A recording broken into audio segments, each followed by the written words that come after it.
gentlemen, welcome back to the channel. And boys, a new era is once again upon us. In case you guys have been living under a rock for the last couple of weeks, Ruben Amorim is the new Manchester United manager. Eric is gone, and a new way of playing, a new style and a new feeling is at this club. New faces means new opportunities and new changes to be made, including players both leaving and coming in. So that is what we're here today to talk about: who's staying and who's going under Ruben's reign. Now listen, football is a fantastic thing, and an opinion is even more brilliant. So my opinion is going to be different to yours. So if you do disagree with anything I say here, feel free to go down below and drop a comment. And let's have a little debate going in the comments. Not just with me and you, but with loads of you guys. Feel free to reply to people's comments. Let's get a discussion going. And whilst you're down there, hit that thumbs up and do subscribe if you guys are new. We have been doing this channel for about 6 months now, and we have already hit 400 subs. Do you know how long it took me to hit 400 on my main channel? And we've done it in half a year. That is wild. 6 weeks until the end of the year. Could we hit 500 subs by January the 1st? Boys, if we can do that, trust me, giveaways are on the cards and prizes will be won. But listen, whatever happens, you guys have been crazy this year. Now let's get into the video, shall we? So we're going to only go through the main first team squad. There is a couple academy boys in there that are give or take in the area, but we're going to go for the main squad here, and we're just going to go straight into it. Kicking off with the goalkeepers. First up, Manchester United, I guess technically number one, Andre Onana. Listen, I have my preferences for our goalkeeper situation. I'm not going to sit here and pretend to be the biggest fan of Andre. However, let's be honest, Andre Onana will be staying, and I think he should be staying. He's actually been, by his standards, very good this season. Top clean sheets in the league, which I know it didn't really matter when De Gea won Golden Glove, but now it does. It's Onana, but whatever, it don't matter. Onana, you should stay, and it's getting better for him. Sticking with the men in between the sticks, we're going up to our number 2, Altay Bayindir. Listen, he's played like 2 or 3 times. He's not really done anything wrong. He's not done anything amazing. He's just a very solid backup position. Keep him. And boys, and boys, the man, the myth, the legend, Tom Heaton. He's staying, and he should be captain. He should be starting for Man United, if you ask me. Moving on into the back line, the defence, and this is going to be a massive, massive part of Ruben's reign. If he is going for this 3 at the back, maybe a 5 at the back if the wing backs decide to come back a little bit, this is going to be a massive part of what his system's going to be and how it's going to look going forward. Firstly, Luke Shaw. Now, this is such a weird one because when Luke Shaw's on his form, he is probably top 3 minimum best left back in Europe. And especially if Ruben does want to go into this back 3 type of way, Luke Shaw can play a left centre-back. We've seen him do it under the likes of Ole Solskjaer. He can do it, and he has done a very good job at doing that in the past. However, under Ruben, he will probably be more used as a left wing-back, which he can do. He's shown that. He's got goals in big moments, both for United and, of course, for England in Euro final. However, his injury record is what lets him down. He's been here for so long now, and I'm convinced half of that time he's been injured. And although he is so good, I think getting him off the wage bill, getting him a little bit of a feedback in for him, and getting someone who maybe might not be as good as him, but will be available a lot more, because being fit and match available is a skill in itself. And I think we need to get a proper left back coming in, be it a starter or a backup to someone else. Luke Shaw, thank you, but I would not be too sad to see him go. Tyrell Malacia as well, boys. I don't know, because I feel like we've watched him play for United about 5 times. Like I remember that Liverpool game at Old Trafford where he pocketed Salah, just disgusting, fantastic. But I could not tell you the last time I've seen him play. And I feel like I can't sit there and say about Luke Shaw, but then say Malacia stays. I'm going to be honest. I'm going to say Malacia to go. And I know that's really harsh because you can argue it's not his fault with the injuries, but I can't say what I just said about Luke Shaw and then keep Malacia. So both left backs. See ya. On the bright side, if you guys have been on this channel for a little while, you know how much I love our young boy in the academy, Harry Amas. Of course, Diogo Dalot as well has been very 50-50 in his career at Man United. Of course, brought in by Jose Mourinho, was injured for the most part of it, had a decent-ish spell for Jose's latter stages before going on loan to AC Milan and turning into a very, very good fullback, both on the right and on the left side of the defence. Came in last year, was probably up there with Kobbie Mainoo as our player of the season, Mr. Consistent, solid 7 out of 10s throughout the whole season. And this year has just fallen off a cliff. Like, I don't even know. Is he a wing-back? He can't really defend, but then he's not really a right winger, so will he be able to fit into a Ruben system? I think we probably keep him, but he's on thin ice. Mazraoui. Oh my God, mate, keep. The fact he was only 13 million from Bayern Munich, I think we should actually give him back to Bayern so we can buy him for 113 million. He has, for me, been our player of the season, bar none. He has been fantastic, and what a bargain. Keep. I will say, don't know how he fits into Ruben's team. That's a worry, but keep. Now, in terms of the centre-backs, there actually is quite a lot of options here, especially if you include some of the more fringe youngsters that are in and around the bench, maybe getting some cut minutes here or there, but we're going to stick with the main bulk of them. Firstly, Lisandro Leitcher, keep, not even a question, I'm going to say it right now, pending with injuries, future Manchester United captain. I don't care. He's just got that aura about him, that aggression, the passion, but also keeps his head in maybe where other players don't. And I know I'm saying that after some of his antics of recent weeks, but mate, he's just a shithouse and I love it. Matthias de Ligt, listen, if you've been a fan of mine on the main channel for the last couple of years, you know how much I love him. When we finally signed him, I was buzzing. When he left Ajax for Juve, I was devastated. I wanted him so much. And then he was going again. He went to Bayern. And I was like, no, just come here. And then the rumour mill started circling. He came to United. And oh my God, I'm so glad he's here. And I think he's actually going under the radar how well he's been. Like, there was the game against Porto where him and Leitcher both had a bit of a stinker, to be completely honest with you. But I do think that was actually more Dalot and who was even playing at left back at the time? Bloody Johnny Evans, probably. I think they weren't blocking the balls from coming in and they was just getting hounded all game. But apart from that, he's been solid and a fantastic signing. I think he's getting very unfairly criticised this season. He's been very, very solid. Same with Mazraoui. And listen, de Ligt, he's staying. Moving on to the golden boy himself, Leny Yoro. What's he, like 17, 18 now? Like, the kid is a child, like a child, but he has got potential beyond his years. He could be the new Raphael Varane, which is why Ten Hag spent so much money bringing him into the club, because we did not want a repeat of missing out to Varane, to Real Madrid for the bulk of his career. This time, we've got it the right way round. He will be here, and he's going to be a massive part of Ruben's tenure at United, and hopefully any other managers beyond Ruben as well. Leny Yoro is staying. Victor Lindelof. I love Lindelof. I think as a squad player, he's decent. Okay, you've got a cup game against Burton. No disrespect, Burton fans, if you're watching.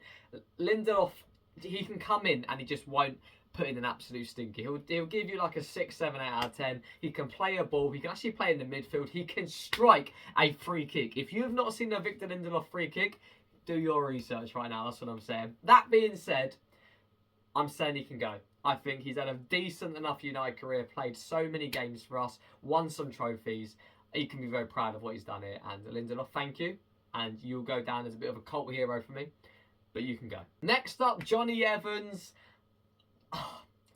If we are still playing Jonny Evans going into next year, we have issues, because he has been fantastic. And I'm going to say it right now, arguably one of Ten Hag's best signings. I'm not going to lie.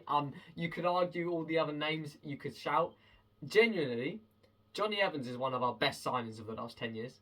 When you think about how well he's played, for the fact he was a free agent. He was only meant to play about 5 minutes every season, let alone 55 games every season. Like, he is fantastic. He's just a true professional, a veteran of the game with that class. It's just smart. You don't need pace when you're that brain's that good. That being said, Johnny, I think it's time to hang up the boots. Come the end of the season, go out in a high.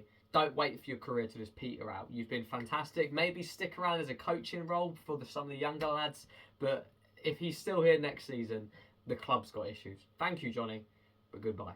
And that leaves us with Slabhead, Harry Maguire, the bit of a forgotten man. He is actually the most expensive centre-back in history, I believe. Is he still that record? Did Guardiola beat him, maybe? I have no idea. But the thing is with Maguire, in a back three, He might actually thrive, like, fantastically. However, he's not better than Licha. He's not better than Yoro, from what I'm hearing. I've not seen much of Yoro's issue. He's not better than de Ligt. He doesn't start. But if we are playing a back three, we need a rotation. Because that's 3 of your centre-backs used every week. I wouldn't be mad if we saw Maguire stay. As a backup player, he's not bad. He's not a starter for us, but as a backup squad player, you need them. John O'Shea's, etc. That being said, the wages he's on, I'm going to say go. He's selling. But I wouldn't be mad if he stayed. Midfield positions, I'm going to get straight out with there. Casemiro, we can sell him. This season, he's been fantastic. Last season, it would have been fantastic if he just walked himself out the club. The season before that, it was brilliant. I think, are we going to get another season like this year, next year? I don't think so. There's a little bit of momentum behind him. We can still get some money for him. He's getting on a little bit, so we're not going to regain the money that we sold him for. There's no value in selling him, but we can get some money back for him if we do let him go out after the end of a good season, because I can't see him keeping up this momentum going into the next year. The legs will be a year older. I'm not saying sack him off because he has been brilliant, won 2 trophies of us in his 2 years, but I do think it is time to go. I'm not going to sit here like Jamie and leave the football before the football leaves you, but he can go. Manuel Ugarte, I think the first part of his time at United, he didn't look special whatsoever. I think over the last couple of weeks, well, pretty much since Ten Hag's gone, he's actually looked very, very good. I think the game against Leicester was probably one of his better games he's played for us, if not his best game. Him and Casemiro has put in a fantastic partnership together, and I do think Ugarte will be the long-term replacement for Casemiro as that more defensive-minded, shithouse, I'm going to kick you, but look good doing it type of player. And for that, I think he should stay. He's won me over a little bit. And yeah, you can stay. Bobby, Manu, listen, swiftly move on. The boy's staying, and he's going to be here until he's like 55. Yeah, you can stay, Bobby. In terms of the more central-minded midfielders, Christian Eriksen, I do believe he is actually leaving at the end of the season, more or less confirmed already. So I'm going to say sell. And even if he wasn't, I would probably say the same thing. Again, he's put in a decent shift for us. He's never really recovered properly from the Reading injury from Andy Carroll. You scouse. But listen, he's getting on a little bit. Again, another free agent signing. I think if you look back and say, would you sign him again? You'd probably say yes. He's given us some really nice moments, also some bad ones. But listen, solid player. Very, very grateful we got to see him and witness him at Old Trafford. Bit of class about him. But I think it's time to go. Mason Mount. Now, listen, I know what you're going to say. So you're wanting to get rid of Luke Shaw. You wanted to get rid of Malacia due to injuries and all that. But you're not going to get rid of Mason Mount, who's played about twice for us.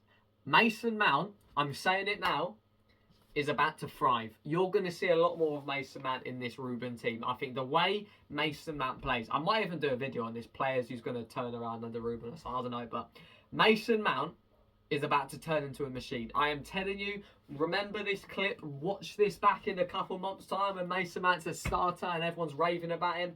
Mason Mount, MM7, is about to have a killer time under Ruben, and he's staying, and I think he starts most weeks. I'm telling you right now, remember this. Bruno Fernandes, I'm probably the most biased person to say this because he is my favourite current player, and I love him more than anything, and I think he's going to go down as one of my favourite Man United players of all time. I think he is that good. He's the only player in this team, in my opinion, who genuinely fits into the right now world-class category. He gets so much stick from his own fans more than rival fans. Rival fans actually give him more appreciation than his own fans, which does my head in so much. But he's one of those players that once he leaves the club, he's going to get all the people kissing his arse saying how amazing he was. But why he's still here, he's just going to be that polar. People have made his mind up on Bruno, and they would rather him not do well just so they're right.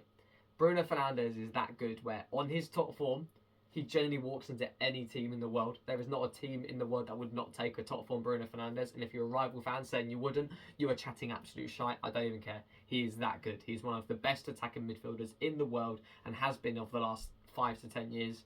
Bruno's staying, my captain, my skipper, win us that Premier League, son. Now, this is an interesting one, the wingers, because Ruben doesn't really use wingers. He either uses like wide cams, kind of like a Bruno Mason, but he doesn't really use wingers, which is why a couple of these players I reckon are going to actually struggle to find their place in Ruben's style. I'm talking Anthony.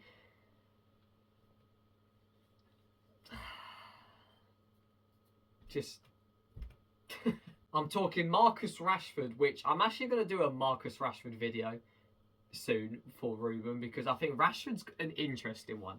Because with Rashford, I feel like there's still some value in selling him, because he has got that bits in him. And part of me is almost tempted to say sell to Rashford, just because I reckon I love Marcus Rashford. I saw his debut. I've seen him grow ever since he was just an 18-year-old little lad, coming through in the Europa League, scoring 2 against Midtjylland, then 2 against Arsenal, the Manchester Derby goal, like the FA Cup goal, scoring in his England debut. The guy just scores on his debut. I've seen him grow. It's been an absolute pleasure, but he's not a kid no more. He's one of the more experienced parts of this team, and he's not putting his shift in. And with the money he's earning, it's not value for money keeping him. That being said, he's a Manchester lad.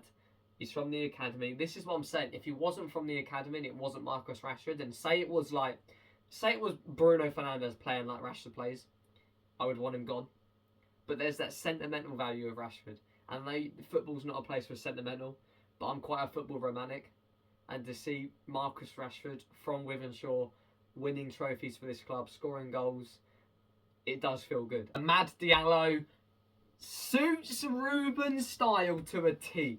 You want to play him as the wing back, he will track back and do that. If you want to play him as that Mason Mount, Bruno Fernandes wide cam role, perfect for Diallo. The way he presses, the way he runs, he's direct with it. Something that we love about Garnacho, something we used to love about Rashford. Amad is probably our best winger right now in terms of running at people, the directness. He's getting some goals to his name now. It's looking good for Amad in the future, and he's finally about to get his run of fixtures that people have seen him do for Sunderland, for Rangers.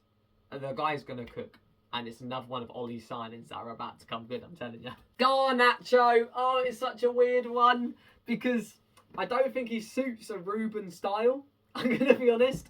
Unless you're going to play him as a wing-back, which, maybe a wide cam. He does cut inside half the time and shoot it.